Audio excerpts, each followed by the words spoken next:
வணக்கம் மக்களே, நீங்க நியூலி கன்ஸ்ட்ரக்ஷன் பண்ற வீட்டை சேஃப் அண்ட் ஸ்ட்ராங்கா கட்டணுமா? அப்ப இந்த வீடியோ தவறாம பாருங்க. பில்டிங்ல வர foundation, brick work, columns, beams இது போல எல்லா ஸ்ட்ரக்சர்ஸுக்கும் சிமெண்ட், மண், ஜல்லி, தண்ணி இதெல்லாம் ஒன்று சேர்த்து கரெக்டான கலவை ரெடி பண்றதுக்கு பேர் தான் மிக்ஸ் ப்ரொபோர்ஷனேட் சொல்லுவாங்க.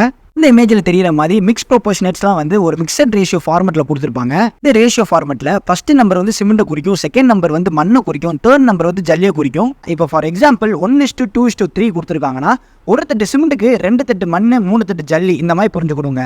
அப்படி பார்த்தீங்கன்னா இந்த ஃபார்மெட்டில் 3 நம்பர் கொடுத்துருந்தாங்கன்னா அது கான்கிரீட்டுக்கான மிக்சட் ரேஷியோ, 2 நம்பர் கொடுத்துருந்தாங்கன்னா அது சிமெண்ட் மார்ட்டருக்கான மிக்சட் ரேஷியோங்க. இதெல்லாம் மோஸ்ட்லி பிசிசிக்கு, அதாவது கம்பி கட்டாமல் கான்கிரீட் போட்டாங்கன்னா மோஸ்ட்லி M10 M15 தான் யூஸ் பண்ணுவாங்க. இதுக்கு மிக்சட் ரேஷியோ கீழே கொடுத்துருக்கேன், பார்த்துக்கோங்க. இப்போ கம்பி கட்டி ஆர்சிசி கான்கிரீட் போட்டாங்கன்னா மோஸ்ட்லி M20 M25 தான் யூஸ் பண்ணுவோம். அதுக்கு இந்த இமேஜில் பார்த்துக்கோங்க.